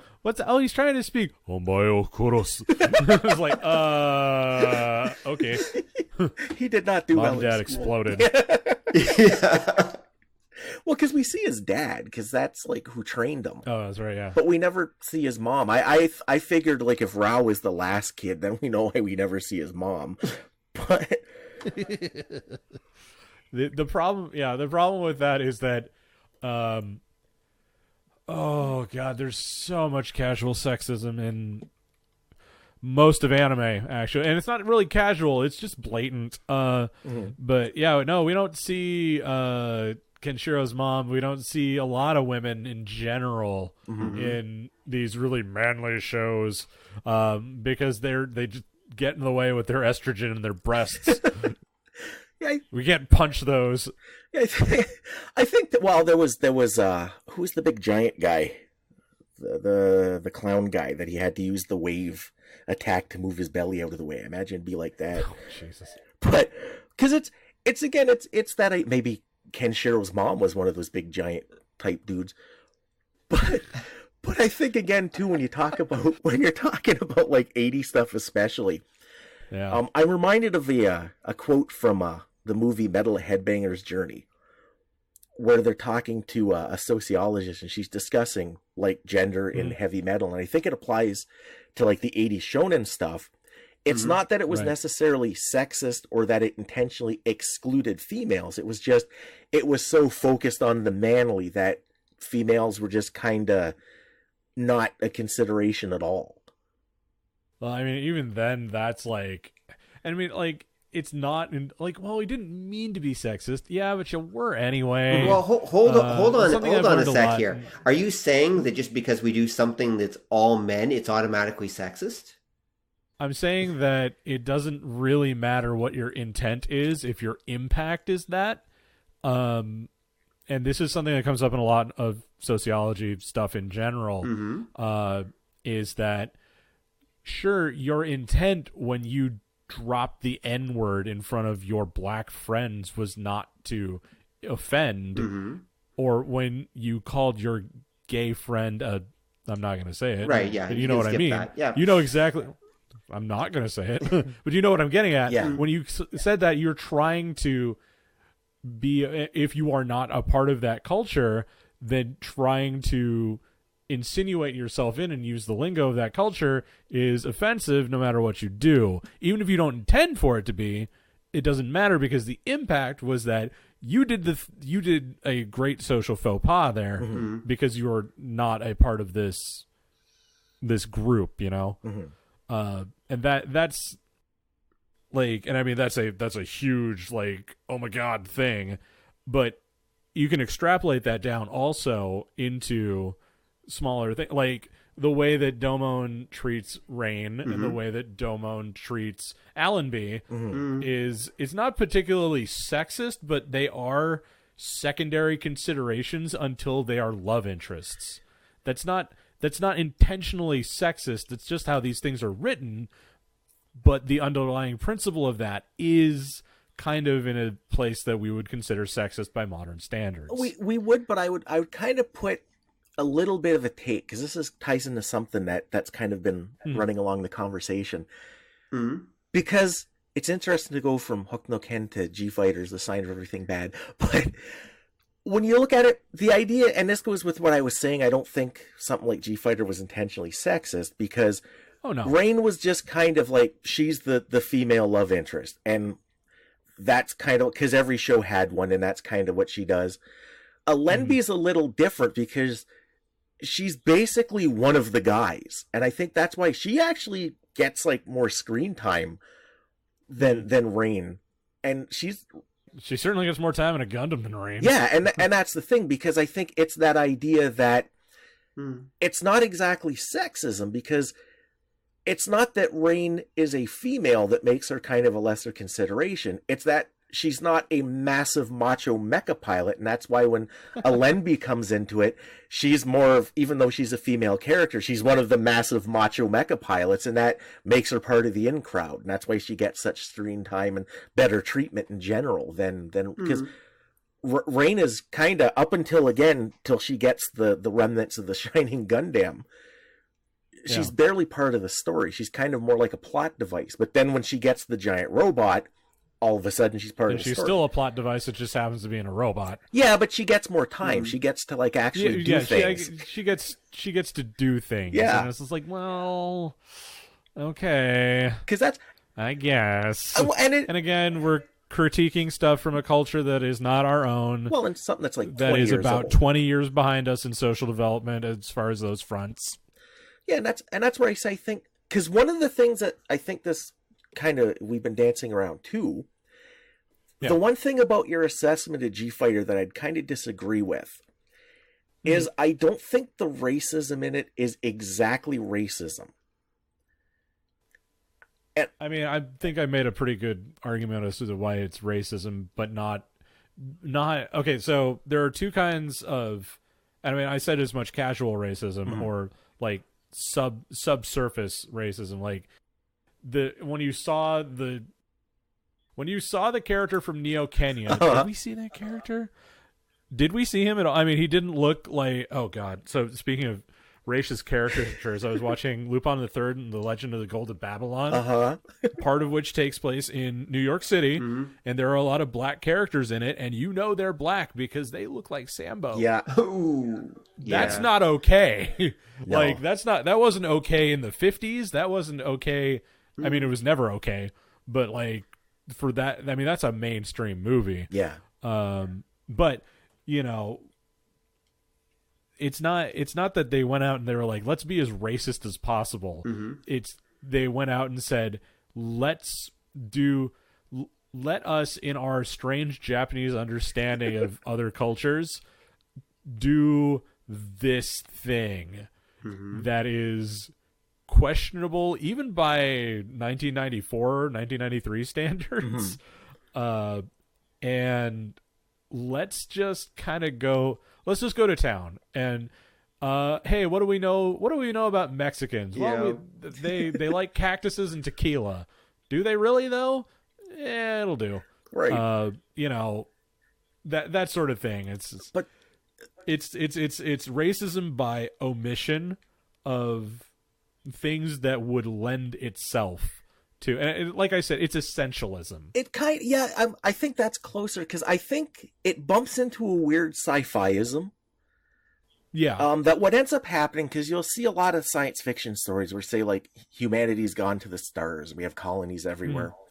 And they'll go to, like, the colony of New Texas, where everybody wears a 10-gallon hat and talks like, howdy, partner, heh, and rides robot horses and stuff. Yeah, thank you, Star Trek. Yeah, and people will poo-poo that, but I think there's a bit of a catch, because when you look at G-Fighter, the colonies are very Disneyland nations. And they make a point of kind of showing the people who are left on Earth are all pretty more like well-grounded. Yeah, they are Earthlings. Yeah, despite the fact that they are living in the ruins of Rome or living in the ruins of Hong Kong. Yeah, and those tend to be the Earthbound representations of the different countries tend to be a little more realistic. When you get to the colonies, you get these weird Disneyland versions of them, where it's like you said, essentialist is probably the polite way of putting it. Right. But what would happen, remember in the story of G Gundam, basically the 1% left Earth when it became uninhabitable, and they realigned themselves into like the same nations out in space. Right. And I would say that you're getting the same thing you get in the old like Star Trek-y Neo Texas space colony planet thing.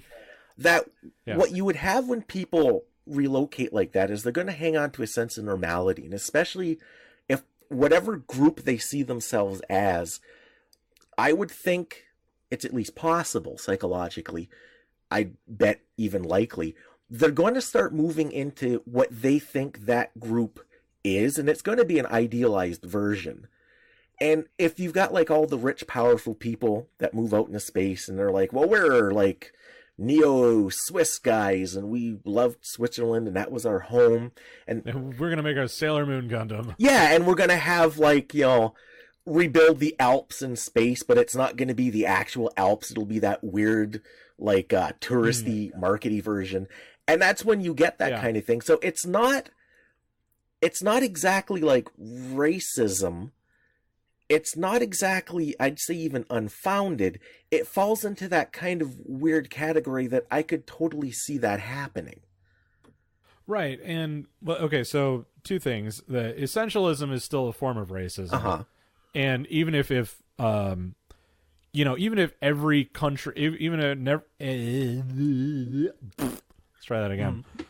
Even if every country, even if every neo country that went up to space did decide to like, well, let's do the Disneyland version of it.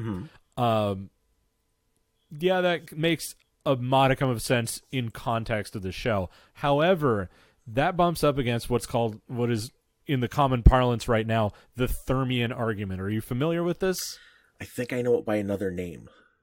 You might. It's something that Dan Olson coined, and if you watch Foldable Human, watch his stuff, then he gets into this stuff a lot. He probably would be able to explain this better than I can. But so there's a movie called Galaxy Quest, right? You guys have seen? Yeah, of course. Yeah. Yeah, it's like one of the greatest Star Trek movies ever made. It is the greatest Star Trek movie ever made. It's a really good Star Trek movie that has nothing to do with Star Trek. But the Thermians are a race of people who don't understand the concept of fiction. And so everything that they see on television that was beamed to them, because that's how radio waves work, I think, they were just like, man, Gilligan's Island is a tragic tale. I hope they got off the island at some point. And so they created the Galaxy Quest spaceship with no understanding of, like, why is there a flamethrower hallway in the middle of the ship that is between two essential systems? They're like, well, that's how it's designed, because that's how it was designed. And the Thermian argument is basically that any in-universe explanation is functionally moot because somebody in our world right now still designed it that way. Right. So it's like, yeah, there's an in-universe explanation for why Quiet from Metal Gear Solid runs around with their tits hanging out. The reason that she's designed like that is because Hideo Kojima likes boobies. The reason that you know, it makes sense that if Neo Japan was going to make a robot, they would make it a samurai, right? Because the samurai were a cool thing that Japan did. It makes sense that it doesn't make sense that a Neo Mexico would make a tequila Gundam shaped like a cactus when they have all these perfectly good Aztecs and Incas to draw from. Like I know Wikipedia didn't exist back then, and let's face it, Japan's understanding of what racism is a little bit on the light side. We only recently got them to stop drawing black people like Sambo. Yeah. Sort of. Because globalization told them, fucking stop it. But to the point, and again, essentialism is a function of racism, but it's not malicious. Right. It's not hang them on a cross sort of racism. It's the kind of racism you get when you just, I hate to say don't know any better, because that sounds really patronizing, but when you don't do the diligence, and when you're just concerned with making an X of the week, right, for your characters to come up against, and that's when it's a problem. Like if they went into this like, hey, we're gonna make a new G Gundam. So join me on this thought experiment, shall we? We're going to make a new G Gundam, and we're going to make it as unoffensive as possible. So our Japanese hero, our stoic Japanese hero, is going to be riding in a samurai, because that's cool, and it's a good look. Right. All the Gundams look like samurai anyway, or, you know, pull a little bit from it. What is the American one going to be? Can we not do a cowboy? But cowboys are kind of the essential. Again, there's that word essential. Cowboys are kind of like the essential American warrior. Failing that, okay, well, let's do a Neo North America then. Okay, well, like maybe we could make a Cree warrior or a Mohawk or you know, something like that. Well, what about Neo Russia? Well, that Bolt Gundam's all right. He's a Cossack, and Cossacks are badass. Well, let's do Neo Mexico. Well, okay, instead of the tequila Gundam, let's make something that's not a fucking cactus. So, you know, that sort of thing. It's not lazy so much as it is uninformed and not willing to become informed. Right. That is the problem that you run into when something is essentialist. Right. See, I don't disagree, but I think For me, with that kind of argument, especially, again, to harp on G-Fighter, I think it's okay when you watch something to not like something in it and to be offended or disturbed by parts of it. Because when you think about, like, say, the G-Fighter thing, the people who set up the Neo colonies were supposed to be douche nozzles. Like, they made that very sure. And that's why I say when they did these, like, really, really stereotypical takes on, like, each of the nations, I could I wouldn't say look away. Like, some of it I didn't find really disturbing. Some of it I thought was, oh my God, really, you did that? Yeah, the Windmill Gundam came to mind. Yeah, that was like, you couldn't think of nothing else. Well, okay. Hold on a sec. If I may interrupt or something, you guys are also forgetting one other minor detail. This is not the first Gundam fight, okay? Right. Which means they've been having to crank out a Dutch Gundam and try different variants of the Dutch Gundam for what, 40 years or something like that? What number of fights? 13 Gundam fights every 4 years, was it? Yeah. Something like that. Every couple of years, they got to crank out a new one. Exactly. Now, so they've gone through all the different variations. What we're looking at is when they're scraping the bottom of the barrel. Well, they've hit rock bottom apparently. Oh, that's not a surprise. Have you seen TV recently? That's true. But Sorry. I guess here's the problem though. Like, yeah, no, they're all shitty rich kids floating up in space, but there's got to be a fucking good designer up there. One of them. There's got, like, that argument holds water to an extent, but even the most shitheaded, like, you're telling me that the Zebra Gundam looks like it does, even though Neo Kenya and God, I mean that's a whole kettle of fish right there. Right. But Neo Kenya has no business looking like a Zulu warrior. Unless it's all of Neo Africa up there, in which case the entire continent of Africa is up there as Neo Kenya. Even then, that's fucking weird. We should have talks. Well, hold on a sec there. Let's take a step back though. Okay, was it okay when in Black Panther they did the exact same thing and everyone thought it was the greatest thing ever?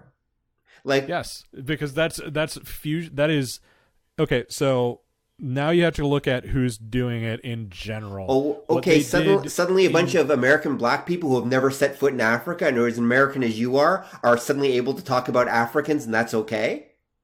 Well, yes, because they got input from Africans and did the research and did the diligence to create a new Afrofuturism, which is the official name for it. I know about Afrofuturism, and yes, I know. And I'm throwing that out there for the audience. I know. But so what? The Japanese, for all we know, they spent time poring over books on Africa before they came up with the Zebra Gundam or whatever, the Zulu Gundam. I mean, the Zebra Gundam that looks like a Zulu warrior. Yeah, the Zebra. Yeah, okay. I always get that mixed up. Near the other two. Whatever.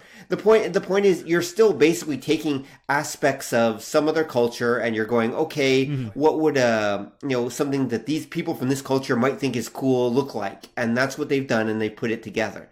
I'm not necessarily defending it, but I'm saying that we do it all the time.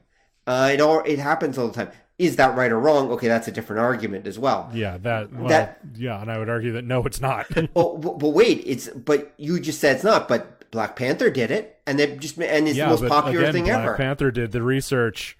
I mean, like, from what I understand about Japan's interactions with other countries is that they get the idea in their head of what they want, what they think is important here. They engage in essentialism because at the end of the day, they don't really care all that much. Just as a general note, unless it's in vogue to care about a certain country or culture. Wow, you just described every country on the planet, dude. Yeah, I know. So including ours, our mutual countries and everything like that. Like, everybody does it, but you can do it better. Okay, so this is really about whether they did it enough for your taste. It's not really about whether it was good or bad. I mean, okay, Tequila Gundam. Okay, you win, dude. Okay, then I'm not gonna like, defend you cannot that. come at me and say Tequila Gundam was okay. But more to the point, it feels like they did a bit of work and then they kind of ran out of steam partway through and started getting ridiculous. Like the Zeus Gundam, the Viking Gundam that rides around in a longboat. You could just make a Thor Gundam, that sort of thing. You could make, or just a Viking Gundam that doesn't have to be in a. Neo Canada's big thing is that he's a lumberjack. Well, he's a lumberjack, and I'm okay with that. Right, but if you want a powerful warrior to represent your country, where do you go? Hockey player. What do you think of? Hockey player. Yeah, that we would have gotten the hockey Gundam, basically. That was the other option too. Well, I was going to suggest like a Native American of some sort, maybe. I don't know. First Nations would be great. We were waiting do that. We were waiting for a Mountie, actually, when we started. Yeah, Mountie Gundam, is what we were expecting. Mountie Gundam would be all right. Yeah, that was more likely, yes. Your martial dude. But, I mean, and then, there's precedent for a sports ball player. Because look at the Maxter. Yeah. The hodgepodge of a cowboy. Yeah, cowboy football player. Gundam. Yeah, that was... Boxer. That was pretty... Cowboy surfer football player. Oh, yeah, the surfer. Boxer. I forgot about that part. Yeah. Which goes back to the whole... Remember, G-Fighter Gundam is supposed to be ridiculous. Like, it really is. There's no question. They're not trying to be serious in the slight. It's ridiculous. It is, in all aspects. But I could make something that's ridiculous without being culturally insensitive, too. Because, again, going back to that whole part about the Japanese not giving a crap about the rest of the planet. Okay. Right, and they could... Again, all you have to do is just be a little better. And if it's going to be ridiculous... Make it so. I mean, basically, make it Gurren Lagann instead of G Gundam. I would argue it was so ridiculous that it was on that level. Yeah, like you need to up the ridiculousness to a point where nobody it takes such refuge in audacity that you can't reproach it because it's just silly. I again would say G Gundam was pretty heavy on the silly.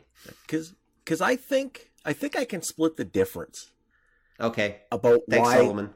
Why is the Zebra Gundam bad, but Black Panther's cool? And this is how it works for me. It's because when you watch something like Black Panther, they do the same kind of thing. They take like entire cultures and they kind of mix them up and distillate them into a very simplistic, recognizable form. But the thing is, it's a whole big story about these characters and their world and that. So there's more to it than just that. Whereas when you see something like the big Gundam Zulu warrior dude, that's kind of all it is. It's just that image. It doesn't do too much. And it really, like when I looked at it, I was like, oh God, really? Yeah. And now the thing is, I think it would have been possible that you could have fleshed that out and we could have gotten this whole big deep backstory and stuff and it would have made sense, but they kind of didn't, and that's why like I wouldn't necessarily call it flat out like offensive, but again it is kind of cringeworthy, and I think that's the diff because we don't get that thing that fleshes out. It's literally just a simplistic hodgepodge of a bunch of different like locations in one embodiment. Whereas again, like if you do a whole movie about that, you can get more into it. And that was one of the things with a lot of like, say, something like G-Fighter. Why a lot of it, there were cringeworthy things all over it. But there was plenty of stuff where they would do something.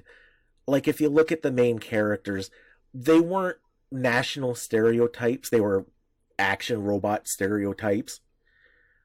But they took that little bit of time to flesh them out. And even some like the secondary guys, like the pilot of the Tequila Gundam, even though his mech is like just a really, really blatant, stereotypical hodgepodge, he himself got a little bit of airtime and he got a little bit of depth. And that's why I say, well, okay, Well, yeah, that's because it was his episode, though. Yeah, but that's what I say. Like, who's the monster of the week still? It was, but they played it up that most of the guys in that, even the ones that were just outright villains, they still got a little bit of time. It wasn't like, even like, say, the first guy from Neo Italy. That's just like the gang leader dude. He still got a little bit of a story that he was just this stereotypical gang leader guy that happened to luck into a giant robot and he was taking advantage of it. And that's where I say, like, it doesn't have to be depth, but they give you just enough that you can hang the idea on and go, yeah, okay, cool. That's why that happened. That's who this guy is. And that's why he does this. And like I say, I'm fine with that. It's not as good as some other things. It's definitely not as good as like the original like Gundam, which is one of my all-time favorite shows. But it's entertaining, and I can kind of, choke back the bad parts for the sake of the stuff that made me laugh or that I thought was kind of amusing. For me, it's always vote with your airtime, or vote with your wallet, vote with your watching time. Yeah, fair enough. And like I could watch something else. True. And so I do. Absolutely fair on both sides. Okay, so actually, let's move on since we don't want to run out of time. And there's one big thing we need to get to, which is, so why haven't giant robot mecha anime cartoons, why have they never truly taken off in North America? I blame Power Rangers. Okay. And I mean, I'm speaking from the 90s generation onward. It's that between Transformers, which is a big mashup of all that was it Diaclones and whatever. Microman, I don't know that much about Transformers, and I'm sure whenever I finish History of Mecha, I'll go into History of Transformers and learn that. But I believe that because, as I was saying before the show, the reason that giant robots haven't caught on over here is because we already have like space armor. We have fighter jets. We have that sort of thing. We have a long, proud history of people getting into not mecha to fight in space. And we have superheroes who are, we got Iron Man who wears an exoskeleton. And that's about it. And then we have Battletech, which is extremely niche and very cool. But other than that, the two premier pieces of American, big air quotes here, American giant robot tech or shows are Voltron, which is not American. Which to this day, however, has not gotten a Japanese release in its own original state, a DVD release in its original state, because they don't give a fuck about it over here or over there. We love it over here because we, picked it apart and we put it back together as its own thing. True. And then we commissioned like 20 new episodes of that show. All of which look like crap. Pretty much. Because they did it, on a shoestring budget. And Power Rangers, which is also something that was pulled over from another, from Japan and turned into something different. We as Americans who have the greatest quote unquote military on the face of the earth, and I'm speaking as a United States citizen, not as a Canadian. But we don't need giant robots because we're already the best at crushing people under our boot heels. G.I. Joe could easily have been a mecha show if we'd have bothered, but buy all our play sets and toys. Put G.I. Joe in a helicopter. That's more important. That's more interesting. Iron Man saves the world every 2 weeks in his comic book, and he wears an exoskeleton that is not much bigger than a man. Spider-Man saves New York every week, and he just runs around in his underoos.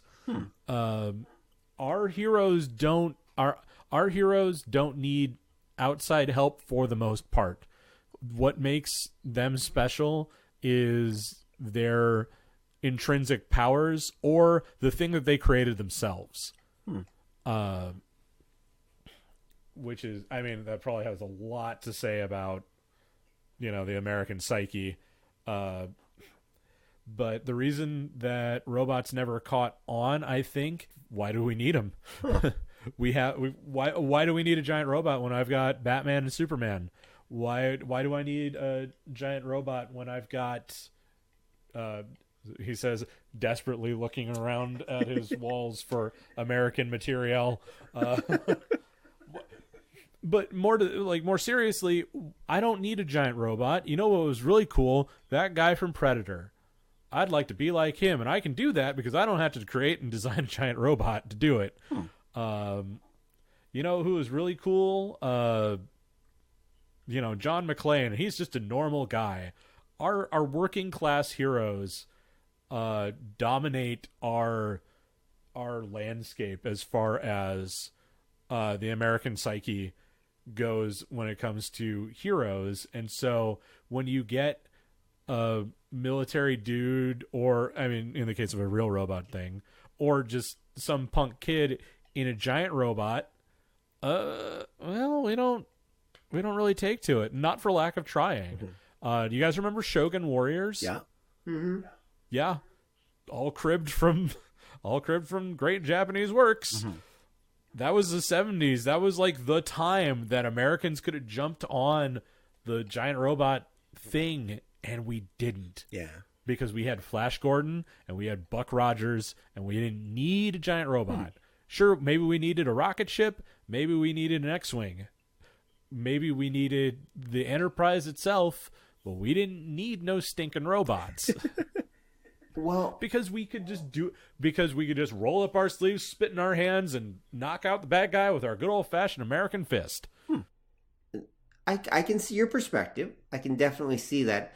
As someone who was there, I can tell you that's not exactly true. As for what happened, that's fair. what happened? Again, I was very young, but I do kind of remember this. Again, you're right about Star Wars. Everything you said is pretty much correct, except for one minor detail, which is it was simply cheaper to import Japanese stuff than it was for Americans to make their own. And that's really what it came down to. The toys were Japanese imports. I mean, they could get them super cheap from Japan. Why bother to make their own?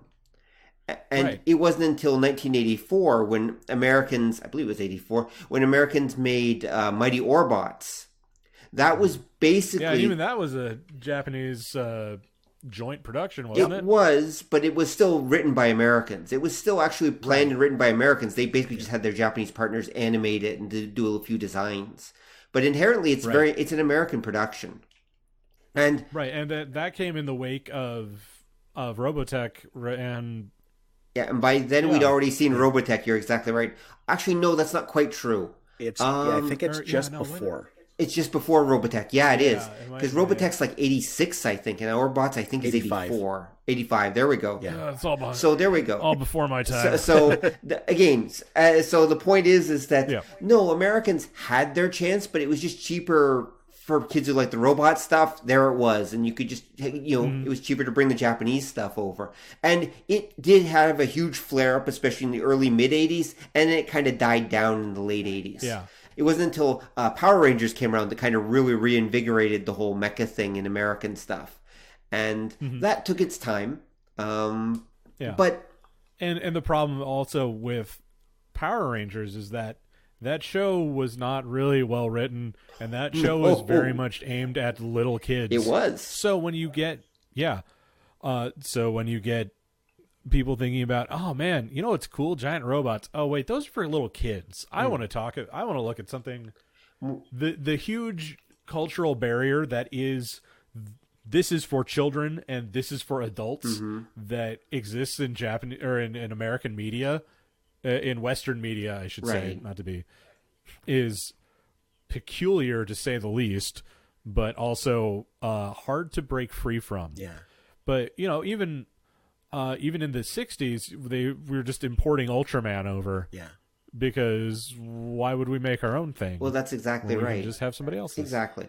And I will say one other final thought. As someone who, is fond of giant robot toys and things like that, I can tell you that pretty much since the Shogun Warriors, there has almost never been a year when you couldn't go to the boys' toy section, and it is the boys' section, sorry, of of a department store and not find at least one mecha toy of some kind sitting there. Whether it was a Japanese import, again, since the early 80s, literally every year there's always a Transformer there.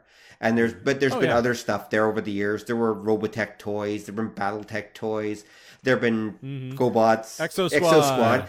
And again, another completely American-made mecha series that was actually somewhat popular, in fact. Then proceeded to import a whole bunch of Robotech stuff for reasons I don't understand. Oh, it was just a reboot. They could get them cheap. I think. It was a reprint, basically. They were just like, hey, we can still make money off of these toys. Exactly. Off of these peg warmers. Exactly. And Exo Squad was popular. I can tell you, again, as someone who was there, it was reasonably popular. It wasn't a massive cultural hit. I might be younger than you guys, but I ain't that young. I remember Exo Squad.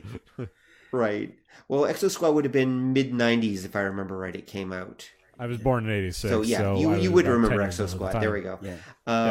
But no, so Americans have done the mecha thing. It's just it never quite sinks, although there's a catch with Exo Squad. Those things are just so freaking ugly. I mean, I never wanted a toy of them. They're hideous. Like, I want to collect them all at some point, but they're ugly as sin. Yeah.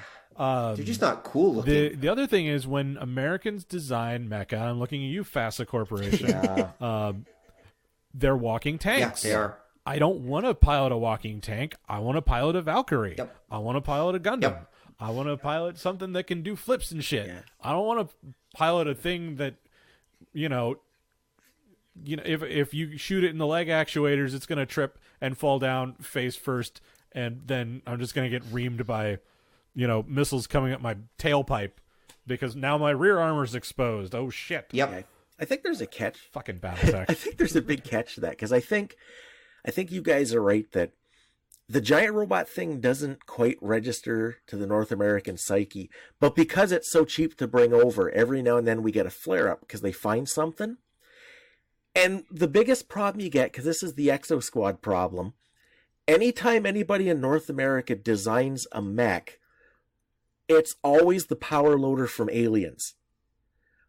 Because and I think it's because that scene made a huge impact on people, and what everybody forgets, going to that idea that it becomes a trope and people don't remember why it works the way it does. The power loader wasn't a war machine, it was a tool, it was a forklift. They only used it because they didn't have any other choice. And it's a really shitty design for a mech that we see again and again and again. Like Avatar, there were power loaders because in real life, there's a reason we don't have a big giant window on the pilot of our tank.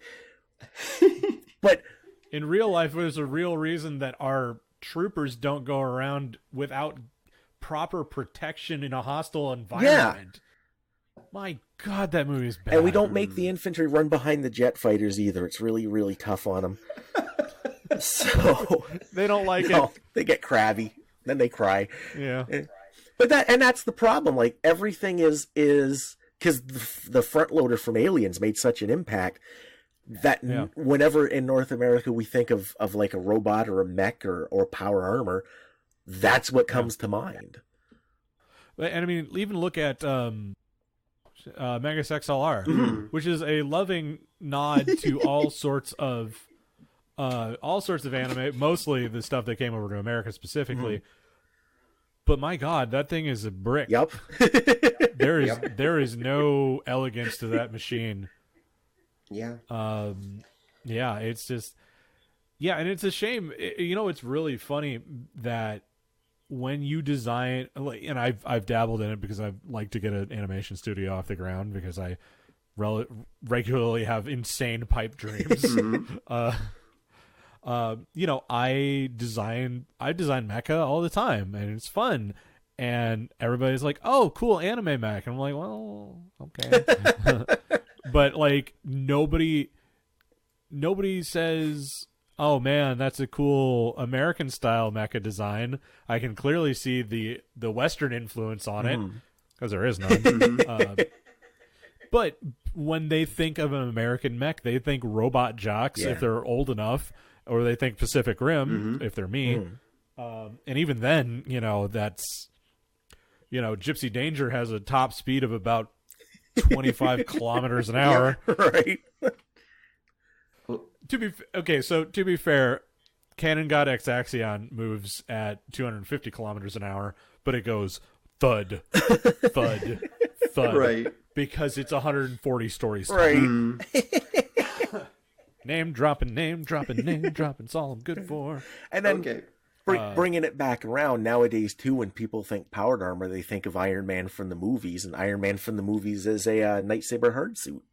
Sonata-san designed the hard suits. He was definitely looking at Iron Man at the same time. Because Iron Man in the 80s looked like a hard suit. Kinda. Although it was still magnetic cloth. He had gotten away from he still looked like a man in with body paint on. Yeah. But he had gotten away from the Mark I big gray lumbering armor. Right. And I know this because I have comic books from that era. Mm-hmm. Sonata-san is a good person to interview, incidentally. I got to do it at ASEN this year. Wow, congratulations. Yeah. That would be very cool. It was a press pool, but whatever. I was the only one there who had actual questions to ask the guy. He and his partners were very appreciative. Yeah, I bet they were. Nobody did, because he was kind of important. He created a lot of stuff. I mean, he did a lot of behind-the-scenes work, but obviously Gunsmith Cats is huge still. Yeah. Really? Gunsmith Cats is actually still huge? Gunsmith Cats was one of those things that just kind of was a blip during the 90s. Well, I mean, it was huge, and people remember it fondly, I should say. Well, yeah, I was going to say, he hasn't really done anything significant since about 2000. Oh. Cannon God X Axion was the last thing he really did, and then he was... That's true. And then he did more Gunsmith Cats, I think. Yeah. Or I might be getting... But there was a Gunsmith... I might be confusing publishing in a state's order with... confused with publishing in general order. We did Gunsmith Cats Burst from 2004 to 2008, following Cannon Goddess Axion, Exaxion, whatever. And then he also did something called Bullet the Wizard from 2010 to 2013. I'm just looking at his publishing record, and then since then he's done pretty much nothing. Nothing listed anyway. Well, I mean, he's working on Bean Bandit right now. Oh, he's working on a new Bean Bandit thing. Okay, sure. Well, yeah, he had a big Kickstarter and everything. That was why they brought him to. That was why they even brought him to ASEN this year. Oh, okay. Or this year, because he was like, "Hey, I have a Kickstarter up. I think it's funded." And he's like, "Hey, I got this great animator, and I've got the guy who did the music for Vampire Hunter D Bloodlust, and we're gonna make an anime." And I was just like, "More power to you! Can't wait till it comes out." Huh. Yeah, I had no idea, but I'm glad. No, I'm glad he's still in the game because he's got some good ideas and his stuff is fun. When people think power armor, they think Space Marines now. Yeah, that's true. There's some of that. Yeah, I mean, definitely. I'm looking at all my Warhammer figures behind me. Sitting right next to all my Gunpla. Interestingly enough. Yeah, that's true. Yeah. Actually, there's something interesting. Did you like Gundam Build Fighters? I have a review of it up on my channel if you want to check it out. But the short version is yes. The slightly longer version is yes. Okay, there we go. Yeah. No, I like Build Fighters. I like Build Fighters Try. I like Build Divers well enough. I haven't finished. I didn't go back to it because I can't do anime 1 week at a time. I need to binge watch it or just. I adored Build Fighters. I thought I enjoyed Try, but Build Divers doesn't work for me. They keep trying to advance the tech without advancing really in character, and like I'm with you to a point, but you did real good. You spurred out of the chute, and now you're just kind of toddling. Yeah. And of course, the best part, and here's a total spoiler for everyone, is Build Fighters is in continuity with Gundam G-Fighter. Oh, right, because Domon shows up at the end. Exactly. There we go. By the same token, that means that Build Fighters is also in canon with UC Gundam, because all of the characters from UC Gundam show up at the end of the first season at some point, with no indication that they're cosplayers or just a happy accident.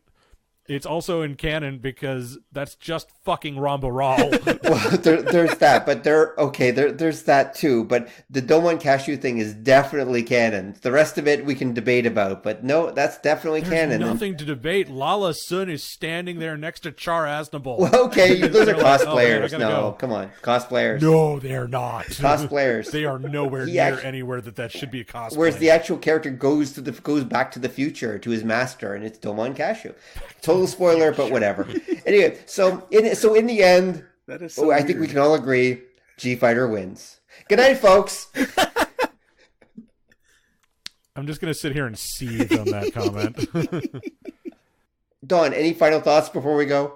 I don't know. I think we kind of jumped around a lot, but hit a lot of like really, really good points about why mechs work and when they don't, and why they should and why they shouldn't. Well, there we go. I think it's funny that Rob failed to mention possibly the greatest giant robot show ever that he tends to sneak in. Boy.